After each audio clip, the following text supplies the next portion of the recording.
नमस्कार मित्रांनो, या चॅनलवर तुमचं सर्वांचं स्वागत आहे। कथेला जास्तीत जास्त लाईक करा, शेअर करा आणि चॅनलला सबस्क्राईब करा।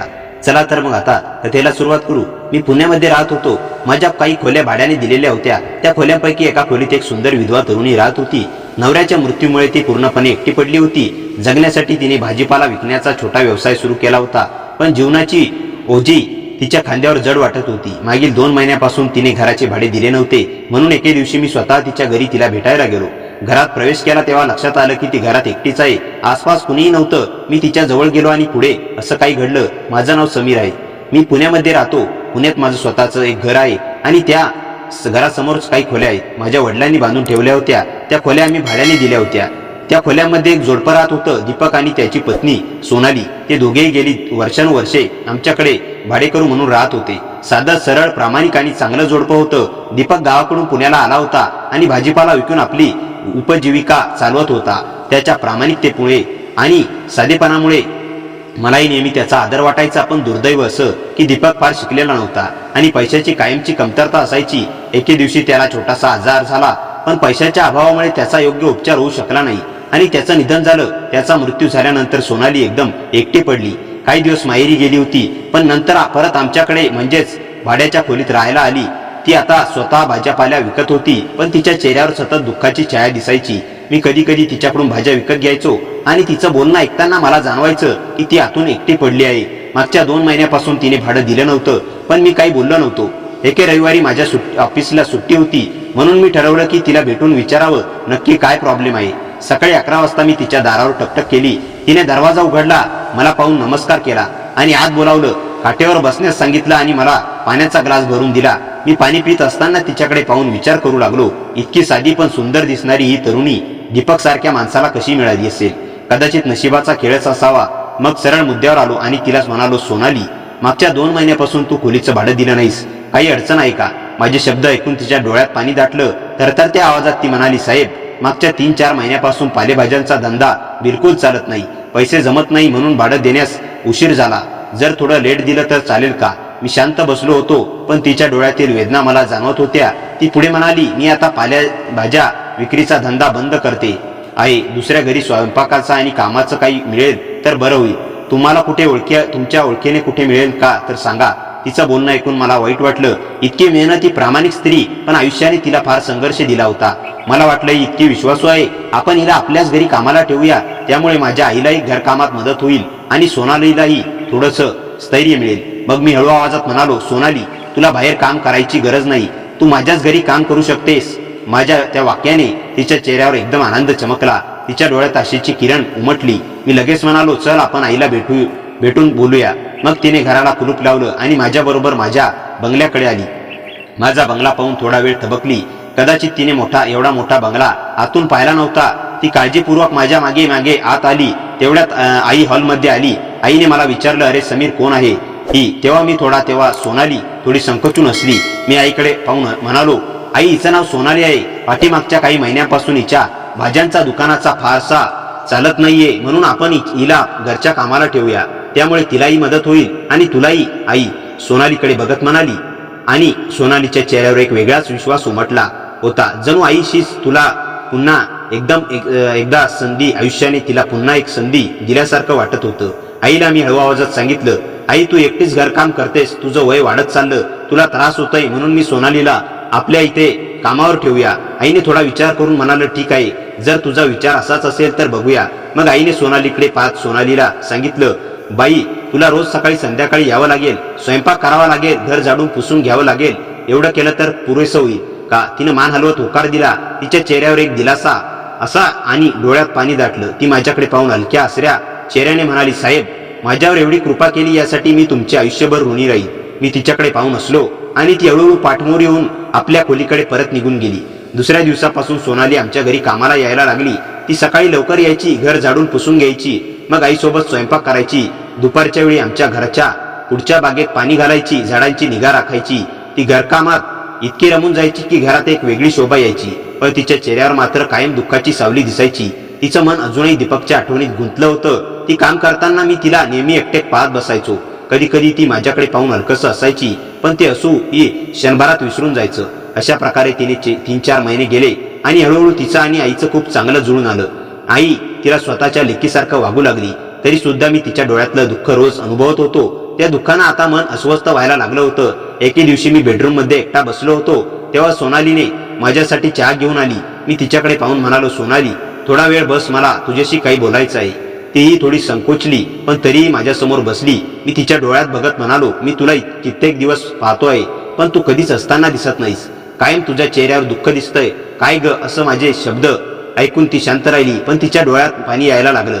मी पुन्हा सौम्य आवाजात म्हणालो, सोनाली मला माहिती आहे तुझ्या पतीच्या मृत्यूनंतर तू खूप एकटी पडली आहेस, पण गेलेले परत येणार नाही. तू इतकी तरुण आहेस, तुला पुन्हा जगायला शिकायला हवं, स्वतःसाठी काहीतरी करायला हवं, आयुष्याला पुन्हा नवी सुरुवात द्यायला हवी.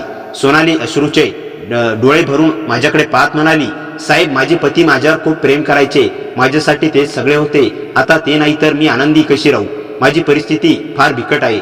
माझे आई वडील नाहीत. मामांनी माझं लग्न लावून दिलं होतं, पण आता माझा आधार देणारा कोणीच नाही. आणि पुन्हा लग्न करायचं म्हटलं तर लोक हुंडा मागतात.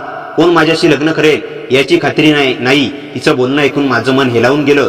तिच्या डोळ्यातून वाहणारे अश्रू माझ्या मनात वेदना निर्माण करत होते. मी शांत बसलो होतो, तीही काही बोलली नाही. अचानक ती उठली आणि निघून जायला लागली.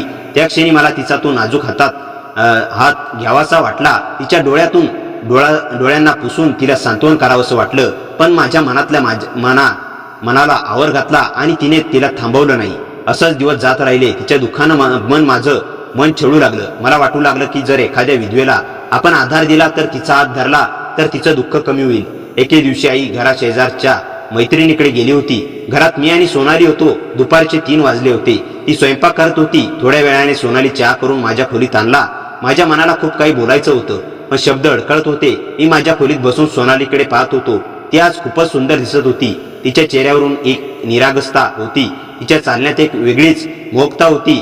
तिने माझ्यासाठी चहा आणून दिला. मी तो चहा बाजूला ठेवला, पण माझं लक्ष तिच्या कडे होतं. ती पाठमोर येऊन बाहेर जाण्यास निघाली.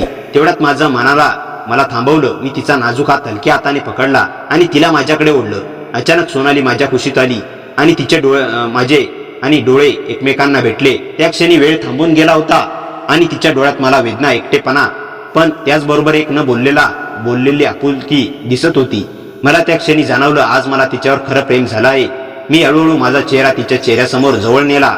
तिचे गुलाबी ओठ माझ्या ओठाशी भिडले आणि आयुष्यातील पहिली खरी भावना मला जाणवली. सोनाली थोडी घाबरली.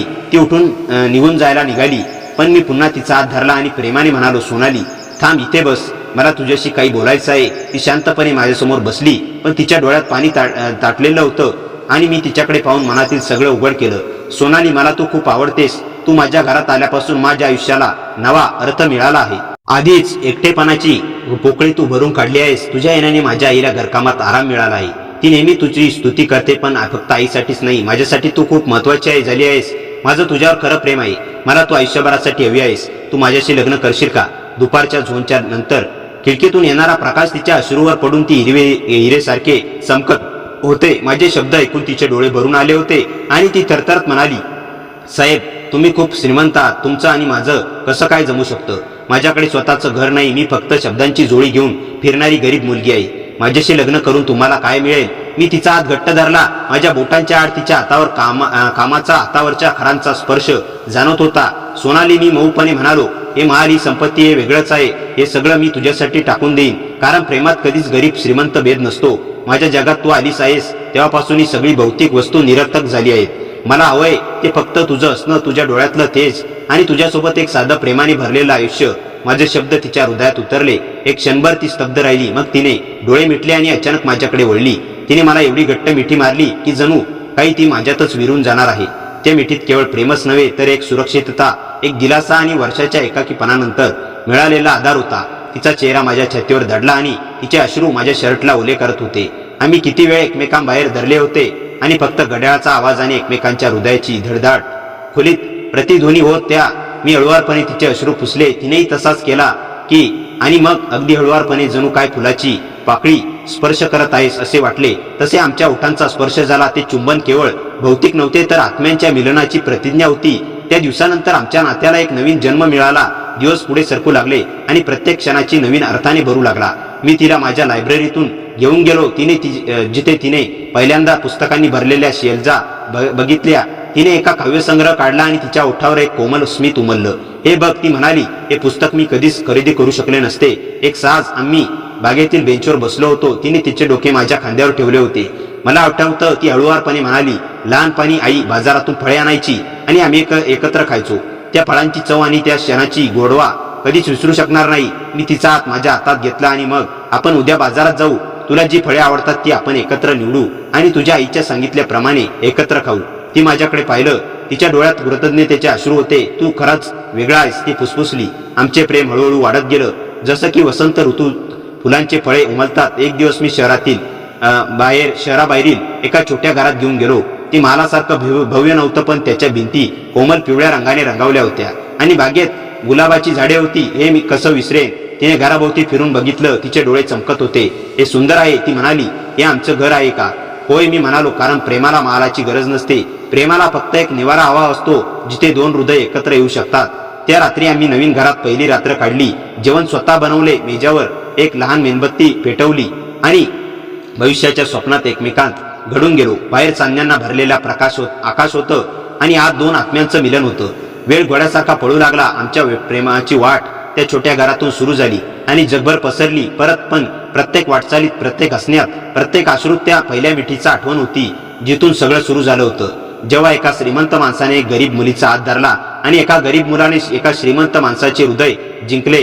कारण खरं प्रेम संपत्तीत नसतं, तर हृदयात असतं आणि आमची हृदय आता एकच होती. साधारण महिनाभरानंतर मी आईशी बोलले. मी आईकडे हळूच म्हणालो, आई, मला सोनालीवर प्रेम आहे. मला तिच्याशी लग्न करायचं आहे. आईने काही वेळ विचार केला. तिच्या चेहऱ्यावर शांतता होती. त्याच्या चेहऱ्यावर शांतता होती. थोड्या वेळात तिने होकारार्थी मान हलवली आणि माझ्या मनाला दिलासा दिला. काही दिवसातच माझं आणि सोनालीचं लग्न मोठ्या थाटामाटात झालं. आमच्या लग्नानंतर घरात वेगळीच उत्साहाची, आनंदाची लहर पसरली. आईच्या चेहऱ्यावर समाधान होतं, तर माझ्या आयुष्यात नवा अर्थ मिळाला होता. आता सोनाली माझ्या घरात सुखाने नांदत होती. मी आणि ती दोघं एकमेकावर मनापासून प्रेम करतो. तिच्या येण्याने आमच्या घरातलं घरपण मिळालं. माझ्या आयुष्याला खरंच सुख मिळालं. आमचं लग्न झालं तेव्हा सोनालीच्या चेहऱ्यावरून ते दुःखाचं ढग अखेरच मी म्हटलं हट ती होतं. तिच्या डोळ्यात आता एक नवी उमेद, जीवनाच्या नव्या प्रकाशाकडे वाटचाल करण्याची एक उर्मी दिसायला लागली होती. ती आता फक्त माझीच पत्नी नव्हती, तर आईसाठी खरी मुलगी झाली होती. त्या तिघांच्या नव्याने जुळलेल्या कुटुंबात प्रेम आणि स्वार्थाचा गोडवा निर्माण झाला. काही महिन्यानंतर एक दिवस सोनालीने मला एक महत्वाची गोष्ट सांगितली. ती म्हणाली, समीर, मला वाटतं की आपण भाजीपाल्याचा छोटासा व्यवसाय पुन्हा सुरू करूया. तो केवळ माझाच नसून आपला साधा व्यवसाय असेल. मला भाजी विकायचा अनुभव आहे, तर तुला व्यवसाय चालवण्याचे ज्ञान आहे.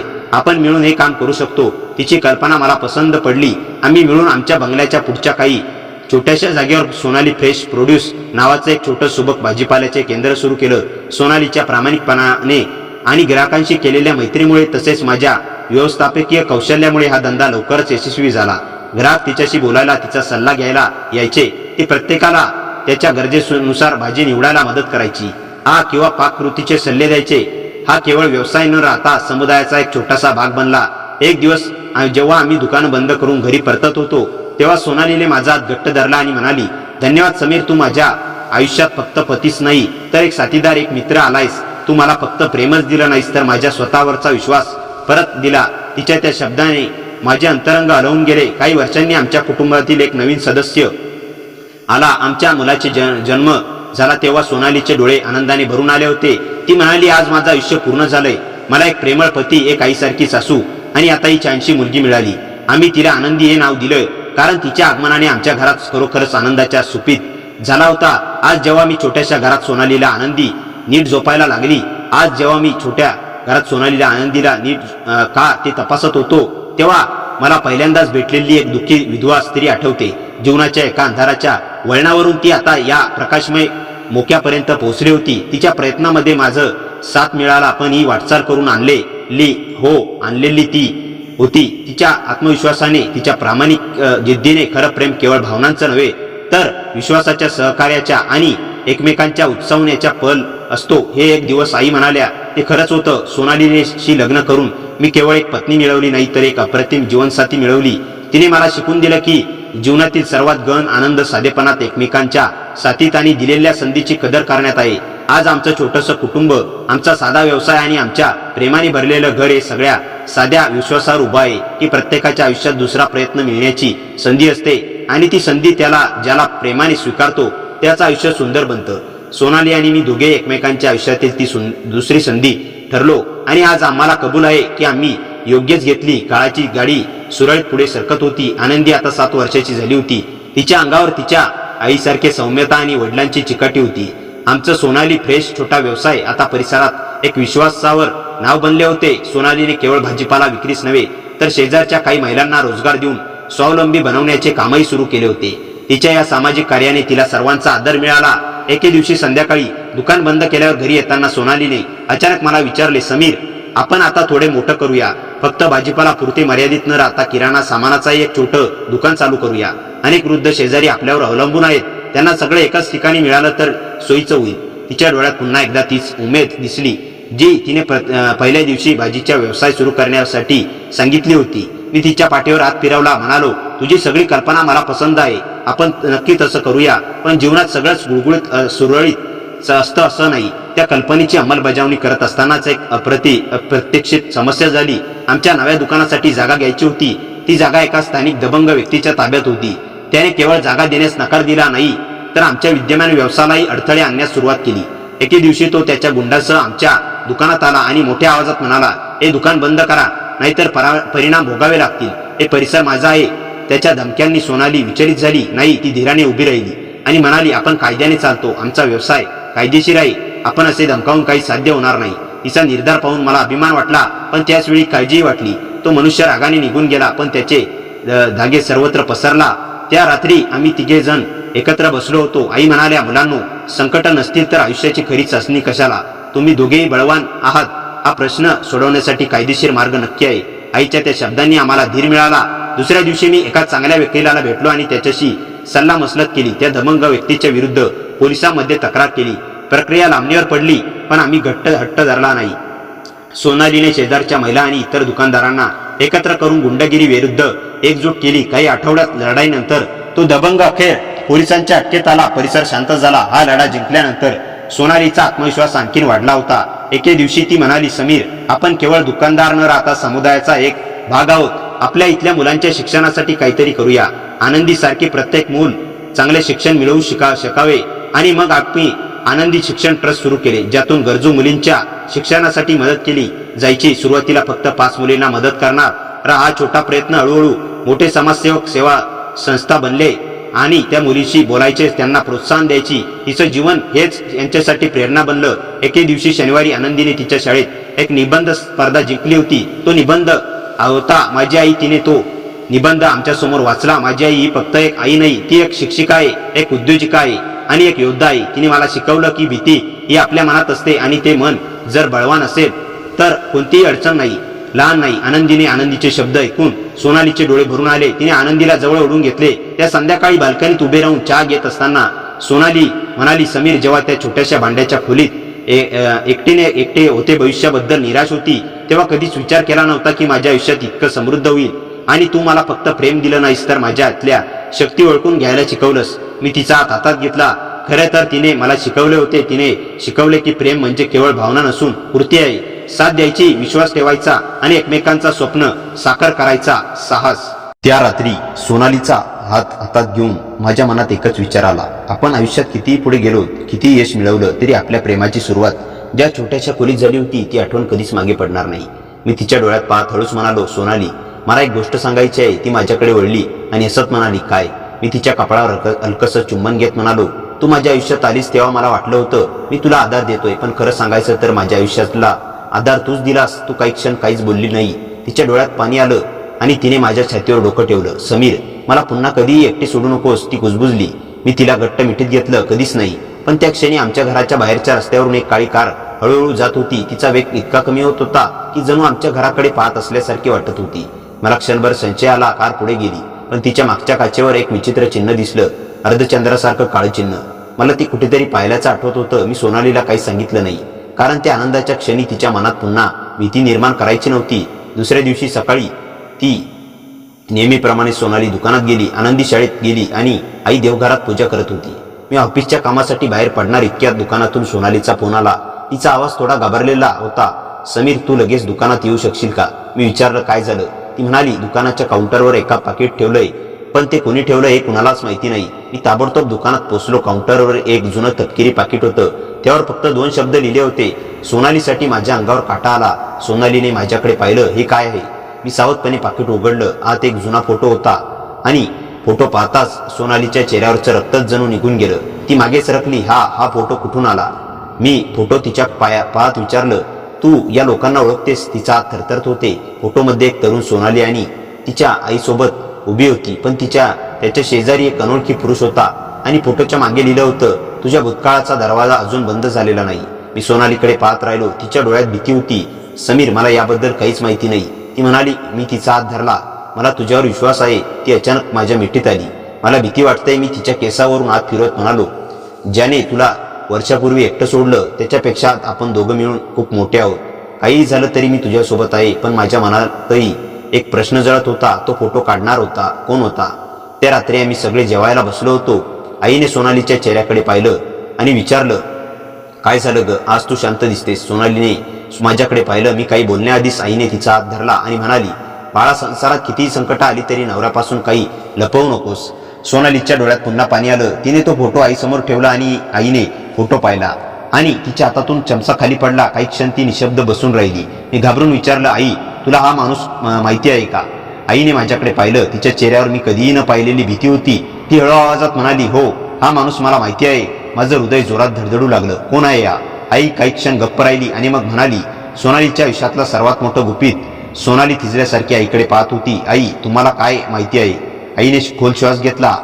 आईच्या मृत्यूपूर्वी ती एकदा माझ्याकडे आली होती. तिने मला सांगितलं होतं की सोनालीला एका मोठ्या संकटापासून वाचवण्यासाठी तिला काही गोष्टी लपवाव्या लागल्या. सोनालीच्या डोळ्यातून अश्रू वाहू लागले आणि माझ्या आईने काय लपवलं होतं? आईने उत्तर देण्याआधीच घराच्या बाहेर जोरात ब्रेक लागल्याचा आवाज आला. आम्ही तिघांनी खिडकीकडे पाहिलं. बाहेर तीच काळी कार उभी होती. कारचा दरवाजा उघडला आणि एक मध्यमवयीन पुरुष बाहेर आला. त्याने घराकडे पाहिलं आणि फोन कानाला लावला. काही सेकंदांनी आमच्या घराचा फोन वाजला. फोन उचलला. समोरून एक गंभीर आवाज आला, समीर, सोनालीला वाचवायचं असेल तर तिच्या भूतकाळात डोकावू नकोस. मी संतापून विचारलं, तू कोण आहेस? समोरून हसू आलं. मी तो आहे ज्याच्यामुळे सोनालीची आई आयुष्यभर घाबरत राहिली. आणि फोन कट झाला. सोनाली माझ्याजवळ उभी होती. मी तिच्याकडे पाहिलं. ती रडत म्हणाली होती, पण तिच्या डोळ्यात आता भीतीपेक्षा निर्धार होता. ती माझा हात धरून म्हणाली, समीर, आता मी पळणार नाही. माझ्या भूतकाळाने माझं आयुष्य उद्ध्वस्त केलं होतं, पण आता माझं आयुष्य तू, आई आणि आनंदीने प्रेमाने उभं केलं आहे. जर कुणी तेच तोडायला आलं तर यावेळी मी त्याच्यासमोर उभा राहीन. मी तिच्या कपाळावर चुंबन घेतलं आणि यावेळी तू एकटीच नसशील. त्या रात्री आम्ही झोपलो नाही. आईने कपाटातून एक जुनी लोखंडी पेटी बाहेर काढली. तिच्यावर धूळ साचली होती. आईने ती पेटी सोनाली समोर ठेवली आणि म्हणाली, ही पेटी मला तुझ्या आईने दिली होती. तिने सांगितलं होतं की योग्य वेळ आली तरच ती उघडायची. सोनालीने थरथरत्या हाताने पेटी उघडली. आत काही जुनी कागदपत्र, एक डायरी आणि एक पत्र होतं. पत्राच्या पहिल्या ओळीत लिहिलं होतं, माझ्या सोनालीसाठी जर हे पत्र तुझ्या हातात आलं असेल तर समज माझ्यापासून लपवलेलं सत्य आता त्या समोर उभं राहिलं आहे. सोनाली पत्र वाचत होती आणि तिच्या प्रत्येक श्वासाबरोबर तिच्या डोळ्यात वेदना वाढत होती. मी तिच्या बाजूला बसलो होतो. अचानक तिने पत्र खाली ठेवलं आणि माझ्याकडे पाहिलं. समीर, मी तिचा हात धरला. काय झालं? ती थरथरत म्हणाली, माझ्या आईने मला कधीच सांगितलंच नाही, पण मी ज्या गरीब घरात जन्मले त्या घरामागे एक मोठं सत्य होतं. मी विचारलं, काय? तिने पत्र माझ्या हातात दिलं. त्यात लिहिलं होतं, सोनाली, तुझा जन्म ज्या घरात झाला ते तुझं खरं घर नव्हतं. माझ्या हातातून पत्र जवळजवळ खाली पडलं. सोनाली माझ्याकडे पाहत होती आणि त्या क्षणी मला जाणवलं, ज्या मुलीला मी गरीब, दुःखी आणि एकटी स्त्री समजून माझ्या आयुष्यात स्थान दिलं होतं, तिच्या भूतकाळामागे कदाचित माझ्या कल्पनेपेक्षाही मोठं रहस्य दडलं होतं. पण मला एकच गोष्ट निश्चित माहिती होती, सत्य काही असो, तिचा हात मी आता कधीच सोडणार नव्हतो. कारण तिच्यावर माझं प्रेम तिच्या भूतकाळावर नव्हतं, ते तिच्या प्रत्येक अश्रूवर, प्रत्येक संघर्षावर आणि तिच्या आजच्या त्या हसऱ्या चेहऱ्यावर होतं. आणि आता आमच्या प्रेमाची खरी परीक्षा सुरू झाली होती. पत्र माझ्या हातात थरथरत होतं. सोनाली माझ्याकडे पाहत होती आणि तिच्या चेहऱ्यावर एकाच वेळी भीती, संभ्रम आणि हजारो प्रश्न होते. मी पत्र पुन्हा वाचलं. तुझा जन्म ज्या घरात झाला ते तुझं खरं घर नव्हतं. एवढंच वाचून माझ्या मनात असंख्य विचार उठले. मी सोनालीचा हात धरला आणि शांतपणे म्हणालो, सोनाली, काहीही असो, तू माझ्यासाठी आजही तीच आहेस. माझ्या आयुष्यात पहिल्यांदा आलीस तेव्हा जशी होतीस तशीच. ती माझ्या खांद्यावर डोकं ठेवून रडू लागली. पण समीर, जर माझ्या आयुष्याबद्दल मला इतकी वर्ष खोटं सांगितलं गेलं असेल तर मी कोण आहे? मी तिच्या चेहऱ्यावर हात ठेवला आणि म्हणालो, तू कोण आहेस हे जग ठरवणार नाही, तू स्वतः ठरवशील आणि मी तुझ्यासोबत आहे. आई शांतपणे आमच्याकडे पाहत होती. काही क्षणांनी ती म्हणाली, तुम्हा दोघांना सत्य जाणून घ्यायचं असेल तर उद्या आपण एका व्यक्तीला भेटायला हवं. मी विचारलं कोणाला? आईने उत्तर दिलं, तुझ्या आईची जुनी मैत्रीण मंगला. सोनालीने डोळे पुसले. ती कुठे राहते? आई म्हणाली, शहरापासून जवळपास 50 किलोमीटर. पण एक गोष्ट लक्षात ठेवा, तिला भेटण्याआधी कुणालाही याबद्दल सांगू नका. तिच्या आवाजातला गंभीरपणा पाहून माझ्या मनात पुन्हा अस्वस्थता निर्माण झाली. दुसऱ्या दिवशी आम्ही पहाटे तिघे निघालो. आनंदीला शाळेतून सुट्टी होती म्हणून तीही आमच्यासोबत होती. गाडीच्या मागच्या सीटवर सोनाली आणि आनंदी बसल्या होत्या. आनंदीला काहीच माहिती नव्हतं. ती खिडकीतून बाहेर पाहत गाणी गुणगुणत होती. सोनाली मात्र शांत होती. मी रस्त्यावर लक्ष ठेवून गाडी चालवत होतो. काही अंतर गेल्यावर सोनालीने हळूच माझा हात धरला. समीर, मी तिच्याकडे पाहिलं. ती म्हणाली, आज मला माझ्या भूतकाळाचं सत्य कळलं. तर माझ्याबद्दल तुझ्या मनात काही बदलणार नाही ना? मी गाडी सावकाश चालवत तिच्याकडे पाहिलं आणि म्हणालो, तुझ्या भूतकाळामुळे माझं तुझ्यावरचं प्रेम कमी होणार असेल तर ते प्रेमच खरं नव्हतं. तिच्या ओठावर हलकंसं हसू आलं. तिने माझ्या हातावर आपलं बोट ठेवलं आणि कुजबुजली, म्हणूनच मी तुला माझं सर्वस्व मानते. मंगला एका जुन्या वाडात राहत होती. घराच्या बाहेर मोठं चिंचेचं झाड होतं. आम्ही गाडी थांबवली. आई पुढे झाली आणि दरवाजावर टकटक केली. काही क्षणांनी एक वृद्ध स्त्री दरवाजात आली. तिने आईकडे पाहिलं आणि तिचा चेहरा अचानक बदलला. ती कुजबुजली. मग तिची नजर सोनालीवर गेली. ती काही क्षण तिच्याकडे एकटक पाहत राहिली. अचानक तिच्या डोळ्यात अश्रू आले. हीच ती मुलगी आहे. सोनाली घाबरून माझ्याजवळ आली. मला ओळखता तुम्ही? वृद्ध स्त्रीने तिचा हात धरला. मी तुला शेवटचं पाहिलं होतं तेव्हा तू फक्त 3 महिन्याची होतीस. सोनालीच्या चेहऱ्यावरचा रंग उडाला. 3 महिन्यांची? मंगला हळू आवाजात म्हणाली, हो. आणि आता त्या दिवशी तुझ्या आईने तुला माझ्या हातात देऊन एकच विनंती केली होती, माझ्या मुलीला वाचव. मी स्तब्ध झालो. आईने डोळे मिटले. सोनालीने आईकडे पाहिलं. तुम्हाला हे सगळं माहिती होतं? आईच्या डोळ्यात पाणी आलं. मला काही गोष्टी माहिती होत्या पण संपूर्ण सत्य नाही. मंगला पुढे म्हणाली, तुझ्या आईचा मृत्यू साधा अपघात नव्हता. सोनालीने जणू श्वासच घेणं विसरलं. काय म्हणालात? मंगला म्हणाली, तुझ्या आईला काही लोकांपासून धोका होता. तिने एका मोठ्या आर्थिक गैरव्यवहाराचा पुरावा शोधला होता. त्या गैरव्यवहारात अनेक मोठ्या लोकांचा सहभाग होता. त्यातला एक माणूस आजही जिवंत आहे. मी लगेच विचारलं, तो कोण? मंगला माझ्याकडे पाहत म्हणाली, तुम्ही काल रात्री ज्या काळ्या गाडीचा उल्लेख केला त्या माणसाचं नाव आहे राघव देशमुख. हे नाव ऐकताच आईच्या चेहऱ्यावर भीती उमटली. राघव? ती कुजबुजली. सोनालीने विचारलं, तो माझ्या आईला का मारेल? मंगला म्हणाली, कारण तुझ्या आईकडे त्याच्या विरुद्ध पुरावा होता पण तिने तो पुरावा कुठे लपवला हे कुणालाही कळलं नाही. मी विचारलं, मग सोनालीला वाचवण्यासाठी तिला दूर का ठेवण्यात आलं? मंगला म्हणाली, कारण त्या लोकांना वाटत होतं की सोनाली मोठी झाल्यावर कदाचित तो पुरावा शोधेल. माझ्या मनात अचानक कालच्या पाकिटाची आठवण झाली. म्हणजे हा सगळा प्रकार आता पुन्हा सुरू झाला आहे. मंगला म्हणाली, हो.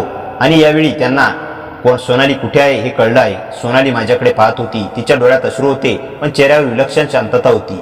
मला भीती वाटते, ती म्हणाली, पण आता मी पळणार नाही. मी तिचा हात घट्ट धरला. तू एकटी नाहीस. तेवढ्यात बाहेर गाडीचा आवाज आला. मंगला अचानक घाबरली. तिने खिडकीतून बाहेर पाहिलं आणि कुजबुजली. तो आला. आम्ही खिडकीजवळ गेलो. दूर एक काळी कार उभी होती. त्यातून एक उंच काळा कोट घातलेला पुरुष बाहेर पडला. त्याने आमच्या घराकडे पाहिलं आणि आपल्या मनगटावरील घड्याळाकडे पाहिलं. सोनाली माझ्या मागे उभी राहिली. आनंदी माझा हात पकडून म्हणाली, बाबा, हा काका आपल्याकडे का बघतोय? माझ्या अंगावर शहारा आला. मी आनंदीला जवळ घेतलं. काही नाही बेटा. पण माझ्या आवाजातला ताण सोनालीने ओळखला. मंगला आम्हाला घराच्या मागच्या दरवाजातून बाहेर घेऊन गेली. तिथे एक अरुंद वाट होती जी जंगलाच्या दिशेने जात होती. इथून जा, ती म्हणाली. मुख्य रस्त्यावर जाऊ नका. मी विचारलं, पण तुम्ही? ती असली, माझं आयुष्य आता बरंच झालं पण तुमचं आयुष्य अजून पुढे आहे. सोनालीने तिचा हात धरला. तुम्ही आमच्यासोबत चला. मंगला डोकं हलवत म्हणाली, नाही, मला अजून एक काम करायचं आहे. आम्ही गाडीकडे परतलो. काही मिनिटातच तिथून निघालो. पण गाडी सुरू करण्याआधी मंगला धावत आली. तिच्या हातात एक छोटी चांदीची पेटी होती. तिने ती सोनालीच्या हातात दिली. हे तुझ्या आईने माझ्याकडे ठेवलेलं शेवटचं चिन्ह आहे. यात कदाचित तुझ्या प्रश्नाचं उत्तर असेल. सोनालीने पेटी हातात घेतली. मी हे कधी उघडू? मंगला म्हणाली, जेव्हा तुला तुझ्या जन्माचं खरं सत्य जाणून घ्यायचं धैर्य येईल. गाडी निघाली. काही अंतर गेल्यावर सोनालीने ती पेटी उघडली. आत एक छोटं लॉकेट होतं. लॉकेटच्या मागे 2 अक्षर कोरलेली होती, SR. आणि त्याखाली एक तारीख होती. सोनालीने ती तारीख पाहिली आणि अचानक तिच्या डोळ्यात आश्चर्य उमटलं. समीर? मी विचारलं, काय झालं? ती म्हणाली, ही माझ्या जन्माची तारीख आहे. मी लॉकेट हातात घेतलं. त्याच्या आत एक अतिशय छोटा फोटो होता. फोटोमध्ये एका तरुण पुरुषाच्या हातात एक बाळ होतं. त्या पुरुषाचा चेहरा पाहताच आईने मागच्या सीटवरून किंकाळी फोडली. नाही, हे शक्य नाही. मी गाडी थांबवली. आई, तू त्याला ओळखतेस? आईने थरथरत्या आवाजात उत्तर दिलं, हो. कोण आहे हा? आई काही क्षण गप्प राहिली. मग तिने सोनालीकडे पाहिलं आणि तिच्या डोळ्यात अश्रू आले. हा राघव देशमुख नाही. मी स्तब्ध झालो. आई पुढे म्हणाली, हा सोनालीचा वडील आहे. गाडीत काही क्षण पूर्ण शांतता पसरली. सोनालीने आपल्या हातातलं लॉकेट घट्ट पकडलं. माझे वडील जिवंत आहेत? आईने खिडकी पायात हळू आवाजात म्हटलं, हो. आणि कदाचित ती आपल्याला शोधत आहेत. तेवढ्यात माझ्या फोनवर एक मेसेज आला. फक्त एकच ओळ होती. तिला तिच्या वडिलांपर्यंत पोहोचवायचं असेल तर आज रात्री 12 वाजता जुन्या रेल्वे स्थानकावर एकट्याने ये. मी मेसेज सोनालीपासून लपवू शकलो नाही. तिने तो मेसेज वाचला आणि माझ्याकडे पाहून फक्त एवढंच म्हणाली, समीर, यावेळी माझ्या भूतकाळापासून पळायचं नाही, त्याला सामोरं जायचं आहे. त्या क्षणी मला कळालं, आजची रात्र फक्त सोनालीच्या भूतकाळाचा दरवाजा उघडणार नव्हती, ती आमच्या प्रेमाची सर्वात मोठी परीक्षा घेणार होती. रात्र हळूहळू गळत होत चालली होती. घरात सगळे झोपले होते, पण माझ्या डोळ्यांना झोप नव्हती. घड्याळाचे काटे 12 वाजण्याकडे सरकत होते आणि प्रत्येक मिनिटाबरोबर माझ्या मनातला ताण वाढत होता. सोनाली खिडकीजवळ उभी राहून बाहेरच्या अंधाराकडे पाहत होती. तिच्या हातात तेच चांदीचं लॉकेट होतं. मी तिच्या मागे जाऊन उभा राहिलो. घाबरलीस? मी हळू आवाजात विचारलं. ती माझ्याकडे वळली आणि हलकस हसली. हो, पण तुझा हात माझ्या हातात असेल तर भीती थोडी कमी वाटते. मी तिचा हात हातात घेतला. आज काहीही झालं तरी मी तुला एकटी सोडणार नाही. ती काही क्षण माझ्याकडे पाहत राहिली आणि मग माझ्या छातीवर डोकं ठेवत म्हणाली, समीर, जर आज मला माझे वडील भेटले तर कदाचित माझ्या आयुष्यातील सगळ्यात मोठी पोकळी भरून निघेल. पण जर ते आपल्यासाठी धोका असतील तर? मी तिच्या कपाळावर चुंबन घेतलं. मग आपण सत्य स्वीकारू, पण तुला गमावणार नाही. 12 वाजण्याच्या काही मिनिटांआधी आम्ही घरातून निघालो. आईला आम्ही सगळं सांगितलं होतं. आनंदीला शेजारच्या विश्वासू काकूंकडे ठेवण्यात आलं होतं. जुने रेल्वे स्थानक शहराच्या बाहेर होतं. अनेक वर्षापासून तिथे गाड्या थांबत नव्हत्या. तुटलेल्या प्लॅटफॉर्मवर उगाचच वारा उधळत होता. दूरवर एखाद्या कुत्र्यांच्या भुंकण्याचा आवाज येत होता. स्टेशनच्या जुन्या घड्याळाने 12 वाजवले आणि अचानक प्लॅटफॉर्मच्या टोकाला एक दिवा लागला. समीर, सोनालीने माझा हात घट्ट पकडला. अंधारातून एक माणूस हळूहळू पुढे आला. त्याच्या हातात काठी होती. केस पांढरे झाले होते.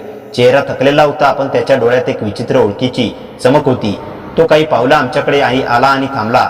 सोनालीच्या हातातून लॉकेट खाली पडणार इतकं तिचं शरीर थरथरू लागलं. तो माणूस सोनालीकडे पाहत कुजबुजला, सोनू. सोनालीचा श्वास अडकला. मला या नावाने फक्त माझी आई हाक मारायची. त्या माणसाच्या डोळ्यात अश्रू आले, कारण तुझी आई गेल्यानंतर मीही तुला हाक मारण्याचा अधिकार गमावला होता. सोनाली 2 पावलं पुढे गेली. तुम्ही माझे बाबा आहात? त्याने मान खाली घातली. हो. काही क्षण जणू थांबलं. सोनाली त्याच्याकडे पाहत राहिली. तिच्या डोळ्यात हजारो प्रश्न होते. मग अचानक ती त्याच्याजवळ गेली. त्याच्या छातीवर हात ठेवून म्हणाली, मला तुम्ही इतकी वर्ष का शोधलं नाही? तो माणूस रडू लागला. मी तुला शोधत होतो सोनू, प्रत्येक शहरात, प्रत्येक गावात, पण मला सांगण्यात आलं होतं की तू सुरक्षित आहेस आणि जर मी तुझ्याजवळ आलो तर तुझ्या जीवाला धोका निर्माण होईल. मी शांतपणे त्याच्याकडे पाहत होतो, पण अचानक माझ्या नजरेला प्लॅटफॉर्मच्या दुसऱ्या टोकाला हालचाल दिसली. कोणीतरी अंधारात उभं होतं. मी सावध झालो. सोनाली मागे. ती माझ्याकडे वळली. तिचे वडीलही सावध झाले. अचानक प्लॅटफॉर्मवरील दिवा बंद झाला. सगळीकडे काळोख पसरला. पुढच्या क्षणी जोरात धावण्याचा आवाज आला. मी सोनालीला माझ्या मागे ओढलं. कुणीतरी आमच्याकडे धावत येत होतं. अंधारात एक झटापट झाली आणि अचानक एक आवाज घुमला, लॉकेट त्याला दे. सोनाली घाबरली. मी त्या व्यक्तीचा हात पकडण्याचा प्रयत्न केला, पण तो माझ्या हातातून निसटला. काही सेकंदात तो अंधारात गायब झाला. दिवा पुन्हा लागला, पण सोनालीचे वडील तिथे नव्हते. बाबा, सोनाली किंचाळली. प्लॅटफॉर्म रिकामा होता. फक्त जमिनीवर त्यांची काठी पडली होती. सोनाली धावत जाऊन काठी उचलली आणि तिच्या डोळ्यातून अश्रू वाहू लागले. आणि समीर, तू कुठे गेले?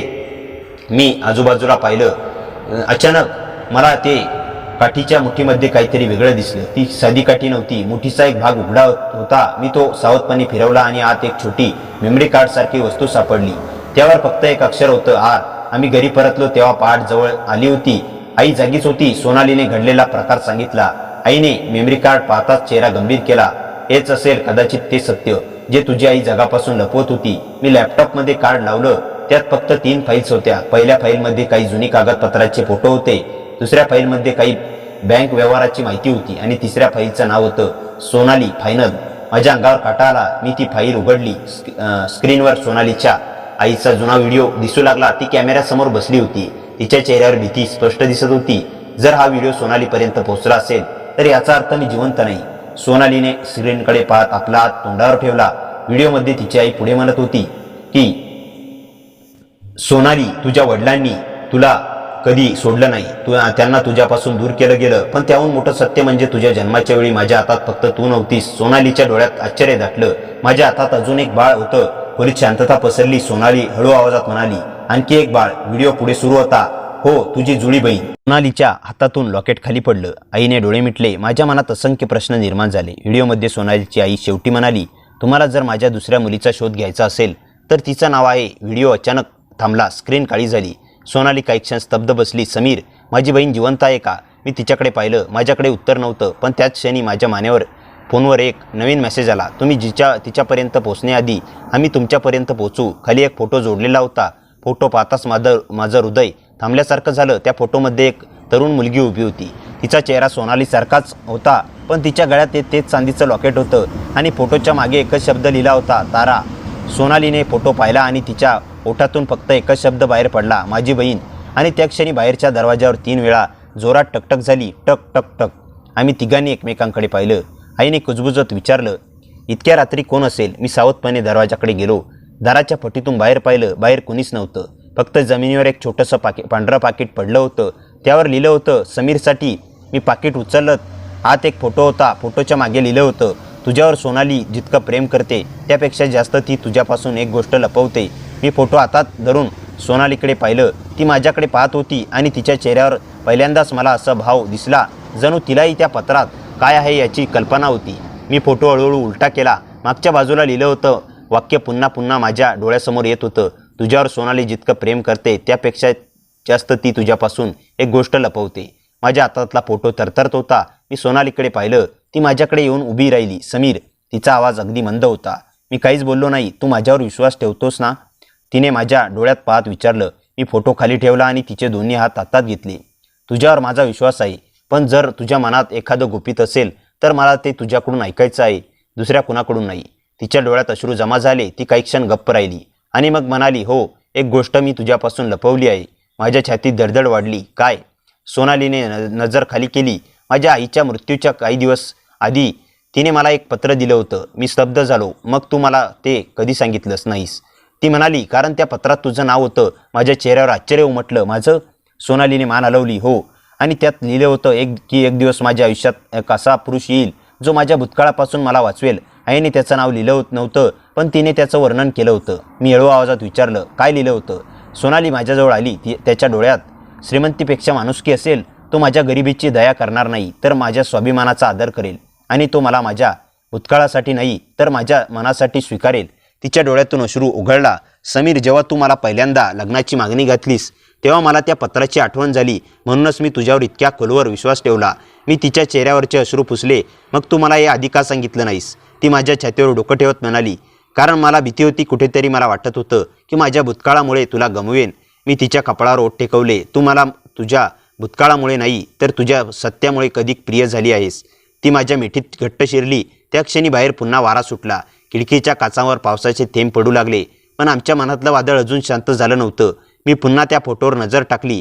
तारा कोण आहे हे आपल्याला शोधायचं आहे. सोनालीने मान हलवली. हो, पण त्याआधी माझ्या वडिलांना शोधायचं आहे. मी म्हणालो, आपण दोन्ही करू. तेवढ्या ताईने अचानक आम्हाला थांबवलं. तुम्ही दोघं थोडं थांबा. ती आत गेली आणि काही क्षणांनी एक जुनी डायरी घेऊन परत आली. ही डायरी मला आजपर्यंत कुणालाही दाखवायची नव्हती. तिने ती सोनालीसमोर ठेवली. ही तुझ्या आईची आहे. सोनालीने थरथरत्या हातांनी डायरी उघडली. पहिल्या काही पानावर घरगुती गोष्टी होत्या, पण शेवटच्या पानावर काही विचित्र नोंदी होत्या. काही तारखा, काही नावं आणि एका ठिकाणाचा उल्लेख, देवगडवाडी. मी लगेच विचारलं, हे ठिकाण कुठे आहे? आई म्हणाली, जिथे तुझ्या आईने शेवटच्या वेळेस तुझ्या वडिलांना भेटलं होतं. सोनालीने डायरी छातीशी धरली.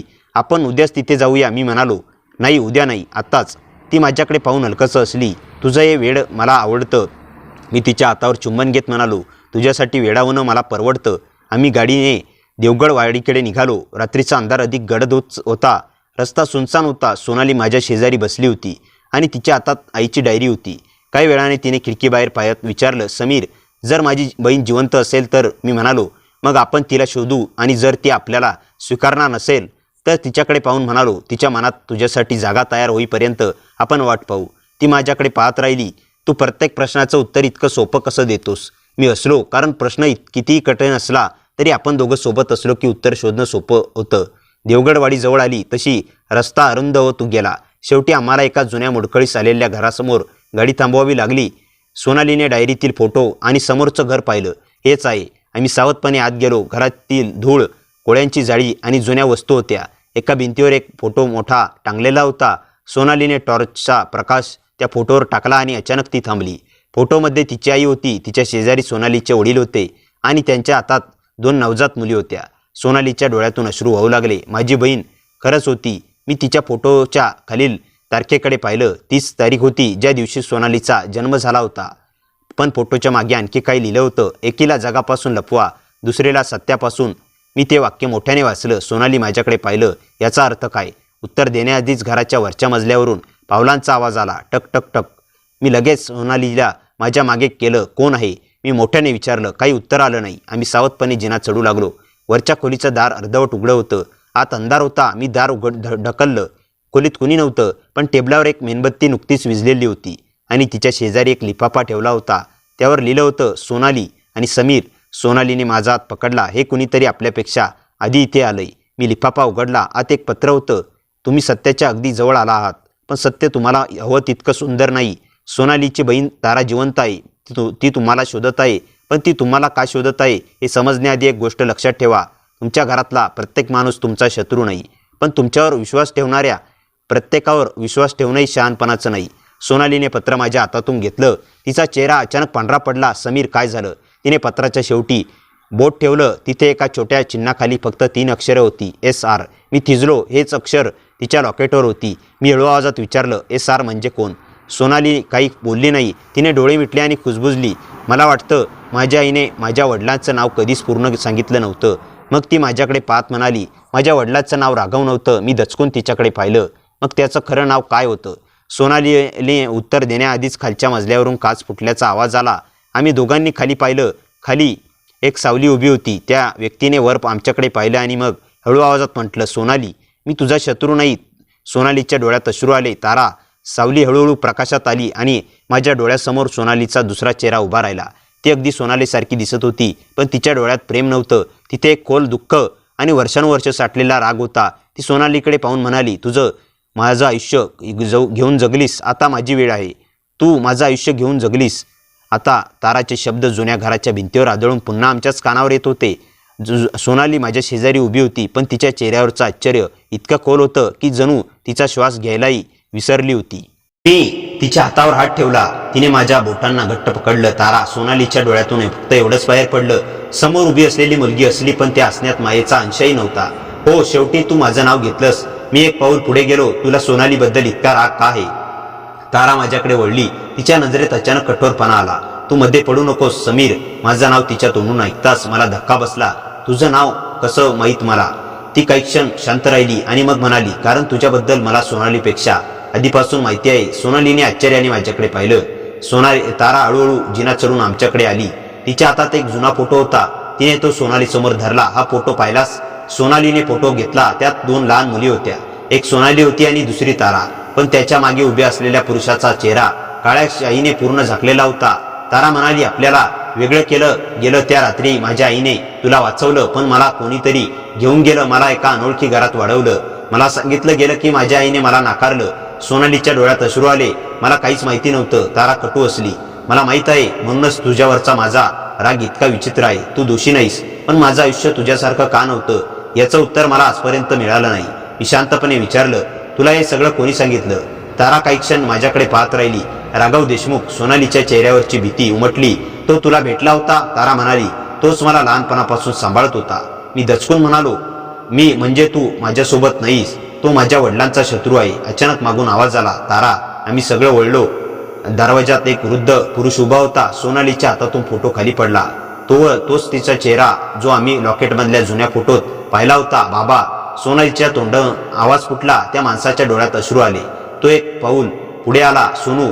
सोनाली त्याच्याकडे धावली. त्याने तिला मिठीत घेतलं. वर्षानुवर्ष हरवलेलं बापाचं प्रेम त्या एका मिठीत सामावलं होतं. सोनाली रडत होती. तुम्ही मला का सोडलं? तिचे वडील तिच्या डोक्यावर हात ठेवत म्हणाले, मी तुला कधीच सोडलं नाही बाळा. मला तुझ्यापासून दूर केलं गेलं. तारा काही अंतरावर उभी होती. तिच्या डोळ्यातही अश्रू आले होते, पण ती पुढे येत नव्हती. तिचे वडील तिच्याकडे वळले. तारा. माझ्या मुली. तारा मागे सरकली. नाही, मला आता त्या शब्दांची गरज नाही. तिचा आवाज तुटला. जेव्हा मला वडिलांची गरज होती तेव्हा तुम्ही नव्हता. ते तिच्याकडे गेले. मला वाटतं होतं तू मेली आहेस. तारा थरथरली. आणि मला वाटत होतं तुम्ही मला जिवंत असूनही विसरलात. सोनाली त्याच्या दोघांकडे पाहत होती. ती हळूच ताराजवळ गेली. तारा, माझ्यामुळे तुझं काही हिरावलं गेलं असेल तर मला माफ कर. तारा तिच्याकडे पाहत राहिली. तू माझ्याकडे काही हिरावलंच नाहीस. तिच्या डोळ्यातून अश्रू गळाला. आपल्याकडे कडून सगळं कोणीतरी हिरावून घेतलं. तेवढ्यात बाहेर गाडीचा आवाज झाला. सोनालीचे वडील अचानक गंभीर झाले. तो इथे आला आहे का? मी विचारलं. राघव. त्यांनी मान हलवली. हो. आणि त्याला फक्त सोनाली नको आहे, त्याला एक घर, ही कागदपत्र आणि तो पुरावा हवा आहे. मी विचारलं कुठला पुरावा? त्यांनी खिशातून एक छोटी चावी काढली. तुमच्या आईला जुन्या बंगल्यात एक गुप्त खोली आहे, तिथे त्या सर्व गैरव्यवहाराचे पुरावे आहेत. पण त्याहून महत्वाचं म्हणजे इथे एक व्हिडिओ आहे. सोनालीने विचारलं कशाचा? ते म्हणाले तुझ्या आईच्या मृत्यूच्या रात्रीचा. सोनालीचे डोळे मोठे झाले. म्हणजे माझ्या आईचा मृत्यू अपघात नव्हता? नाही. तिचे वडील म्हणाले तिला मारण्यात आलं. त्या शब्दांनी सोनाली हादरली. मी तिला जवळ घेतलं. ती माझ्या छातीवर डोकं ठेवून रडू लागली. समीर, माझ्या आईला न्याय मिळाला हवा. मी तिचे अश्रू पुसले. मिळेल. तेवढ्यात बाहेरून गोळीबाराचा आवाज झाला. धाड. खिडकीची काच फुटली. सोनाली किंचाळली. मी तिचा खाली ओढलं. ताराने आपल्या वडिलांना जमिनीवर बसवलं. सगळे खाली. मी ओरडलो. दुसरी गोळी भिंतीत घुसली. काही क्षणांनी बाहेर शांतता पसरली. मी खिडकीच्या आतून बाहेर पाहिलं. काळी कार वेगाने निघून जात होती. तारा माझ्याकडे पाहून म्हणाली, आता तुला समजलं असेल हा खेळ किती मोठा आहे. मी उत्तर दिलं हो, पण त्यांना एक गोष्ट अजून समजलेली नाही. मी ती विचारते काय? मी सोनालीचा हात धरला. तिच्यासाठी लढायला तिचं कुटुंब आता एकटं नाही. तारा पहिल्यांदा माझ्याकडे वेगळ्या नजरेने पाहू लागली. तिच्या चेहऱ्यावरचा राग थोडा कमी झाला. ती सोनालीजवळ आली आणि हळू आवाजात म्हणाली, बहिणी. सोनालीने तिच्याकडे पाहिलं. दोघी काही क्षण एकमेकांकडे पाहत राहिल्या आणि मग तारा अचानक सोनालीला मिठी मारून रडू लागली. त्या मिठीत वर्षानुवर्षाचा राग, गैरसमज, एकटेपणा, हरवलेलं बालपण सगळं विरघळून गेलं. सोनाली तिच्या पाठीवरून हात फिरवत म्हणाली, आता आपण पुन्हा कधीच वेगळ्या होणार नाही. मी त्या दोघींकडे पाहत होतो. मला वाटलं होतं की आज रात्री आपल्या सोनालीच्या भूतकाळाचं उत्तर मिळालं. पण तेवढ्यात तिच्या वडिलांनी माझ्या खांद्यावर हात ठेवला. समीर, अजून एक सत्य तुला माहिती नाही. मी त्याच्याकडे वळलो. काय? त्यांनी माझ्या डोळ्यात पाहत गंभीर आवाजात म्हटलं, राघव देशमुखला सोनालीच्या जन्माच्या रहस्यापेक्षा तुझ्यात जास्त रस आहे. मी काही क्षण गप्प राहिलो. माझ्यात. ते म्हणाले, हो, कारण तुझ्या वडिलांचा आणि राघवचा संबंध आहे. माझ्या चेहऱ्यावरचं असू गायब झालं. माझे वडील. त्यांनी मान हलवली. तुझ्या वडिलांनी त्या जुन्या प्रकरणाचा शोध घेतला होता. सोनाली माझ्याकडे पाहत होती. तिच्या डोळ्यात पुन्हा काळजी आली आणि मला पहिल्यांदाच जाणवलं, आपण ज्या रहस्याचा शोध घेत होतो ते फक्त सोनालीच्या भूतकाळाशी जोडलेलं नव्हतं. ते माझ्या स्वतःच्या कुटुंबाच्या इतिहासाशी जोडलेलं होतं. त्या रात्री आम्ही चौघांनी एक निर्णय घेतला. पाठ होताच आम्ही जुन्या बंगल्यात जाणार होतो. पण आम्हाला माहीत नव्हतं राघव आधीच तिथे आमची वाट पाहत होता आणि त्याच्या हातात असा पुरावा होता जो बाहेर आला तर सोनालीचं नाही तर माझं संपूर्ण आयुष्य बदलणार होतं. पहाटेची पहिली किरण आकाशाच्या कडेवर उमटत होती. पण आमच्या मनातील रात्र अजून संपलेली नव्हती. जुन्या बंगल्याकडे जाणाऱ्या रस्त्यावर गाडी शांतपणे धावत होती. पुढच्या सीटवर मी आणि सोनाली होतो, तर मागे तिची बहीण तारा, तिचे वडील आणि आई बसले होते. प्रत्येकाच्या मनात एकच प्रश्न होता, त्या बंगल्यात दडलेलं सत्य नेमकं काय होतं? सोनालीने माझा हात घट्ट धरला. समीर, आज काही झालं तरी माझ्यापासून दूर जाऊ नकोस. मी तिच्याकडे पाहून असलो, तुझ्यापासून दूर जाण्यासाठी मला दुसरं आयुष्य लागेल आणि तेही मी तुझ्यासोबत जगणार आहे. तिच्या डोळ्यात अश्रू आले, पण ओठावर हसू उमटलं. जुना बंगला दूरनच दिसत होता. अनेक वर्ष बंद असल्यामुळे त्याच्या भिंतीवर शेवाळ चढलं होतं. आम्ही आत गेलो. सोनालीच्या वडिलांनी ती छोटी चावी काढली आणि हॉलच्या मागच्या भिंतीवरच्या एका जुन्या चित्रामागे लावली. भिंतीचा एक भाग हलला आणि गुप्त दरवाजा उघडला. आत एक छोटी खोली होती. टेबलावर जुने काही कागद, काही फाईल्स आणि एक लहान व्हिडिओ कॅमेरा ठेवलेला होता. सोनालीने तो कॅमेरा हातात घेतला. हीच आईची शेवटची रेकॉर्डिंग असावी. मी कॅमेरा सुरू केला. स्क्रीनवर तिच्या आईचा चेहरा दिसला. ती थकलेली होती, पण तिच्या डोळ्यात निर्धार होता. ती म्हणत होती, जर तुम्ही हा व्हिडिओ पाहत असाल तर माझ्या मुलींनो, समजा मी तुम्हाला सोडून गेली नाही, मला तुमच्यापासून दूर केलं गेलं. सोनाली आणि तारा एकमेकींचा हात धरून बसल्या. व्हिडिओ पुढे सुरू झाला. तुमचे वडील निर्दोष आहेत. राघव देशमुखने आमच्या कुटुंबाचा व्यवसाय बळकावण्यासाठी बनावट कागदपत्र तयार केली. तुमच्या वडिलांनी त्याचा विरोध केला. त्यानंतर त्यांच्यावर खोटा गुन्हा लावण्यात आला. त्यांना वर्षानुवर्षे लपून राहावं लागलं. मी पुरावे गोळा करत होते, पण मला कळलं की माझ्या मुलींना धोका आहे. म्हणूनच मी तुम्हा दोघींना वेगळं केलं. राघवने आम्हाला का शोधलं होतं याचं उत्तर आता स्पष्ट होतं. व्हिडिओमध्ये तिची आई शेवटी म्हणाली, सोनाली, तारा, तुमचं खरं वारसा हक्काचं घर आणि संपत्ती तुम्हाला परत मिळू शकते, पण मला पैशापेक्षा तुमचं आयुष्य महत्वाचं वाटलं. आणि समीर, जर तू कधी सोनालीच्या आयुष्यात आलास तर तिच्या भूतकाळातला कधीही तिच्यावर ओझं बनू नकोस. तिच्या नावाने, तिच्या स्वाभिमानाने, तिच्या मनाने जगू दे. व्हिडिओ संपला. खोलीत काही क्षण शांतता पसरली आणि सोनालीच्या डोळ्यातून अश्रू वाहत होते. ती स्क्रीनकडे पाहत म्हणाली, आई, तू मला इतकं मोठं सत्य एकटीने व्हायला दिलंस. मी तिच्याजवळ गेलो आणि तिच्या खांद्यावर हात ठेवला. तुझ्या आईने तुला ओझं दिलं नाही सोनाली, तिने तुला दुसरी संधी दिली. तेवढ्यात मागून टाळ्यांचा आवाज आला. खूप सुंदर. आम्ही सगळे वळलो. दरवाजात राघव देशमुख उभा होता. त्याच्या हातात बंदूक होती. इतक्या वर्षांनी हे सत्य माझ्यासमोर पुन्हा उभं राहिलं. तो थंड हसत म्हणाला, पण आज हे सगळं इथेच संपणार आहे. सोनाली माझ्यासमोर उभी राहिली. तुम्ही माझ्या आईला मारलं. राघव काही क्षण गप्प राहिला. मी तिचा जीव घेतला नाही, पण तिचं सत्य जगापासून लपवण्याची जबाबदारी माझी होती. तारा संतापून ओरडली, बघ आमचं बालपण का हिरावून घेतलंस. राघव तिच्याकडे पाहत म्हणाला, कारण मला वाटलं होतं की भीतीने माणूस कायम शांत राहतो. मी पुढे होत म्हणालो, पण तू एक गोष्ट विसरलास. प्रेम माणसाला भीतीपेक्षा मोठं बनवतं. राघवने माझ्यावर बंदूक रोखली. सोनाली घाबरून माझ्या पुढे आली. समीरला काही केलं तर. राघव म्हणाला, तू अजूनही त्याच्यासाठी उभी आहेस. सोनालीने माझा हात पकडला. तो फक्त माझा पती नाही, तो माझं घर आहे. माझ्या आयुष्यात जे काही सुटलं होतं ते त्याने जोडायला मदत केली. माझ्या भूतकाळाने मला घाबरवलं, पण त्याच्या प्रेमाने मला उभं राहायला शिकवलं. राघव काही क्षण शांत राहिला. मित्रांनो, कथा कशी वाटली कमेंटमध्ये नक्की सांगा. कथेला जास्तीत जास्त लाईक करा आणि हाईप करा आणि आपल्या मित्रमैत्रिणींमध्ये शेअर करा.